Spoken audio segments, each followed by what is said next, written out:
आप हमारा channel subscribe करें और वीडियो को लाइक भी करें ताकि आपको हमारी हर आने वाली वीडियो बर वक्त मिल सके। शुक्रिया। जिंदाबाद जिंदाबाद के नारों का हर तरफ शोर होता है।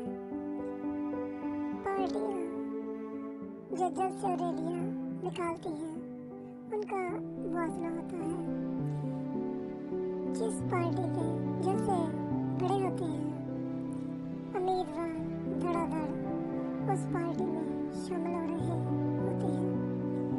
बार बार का ये खेल देखकर आवाम समझ जाते हैं कि किसकी हुकूमत आनी है।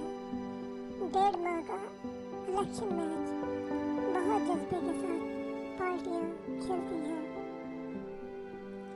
आवाम के दिए वोटों को हुकूमत शर्फ़े कबूलियत अता करती है। इर्द गिर्द करंट वाली तारें बिछाकर हुकूमत दे दी जाती है। वज़ीर आज़म को कुर्सी नुमा झूला दे दिया जाता है। साकत होकर बैठेगा तो वो इक़्तिदार की कुर्सी होगी।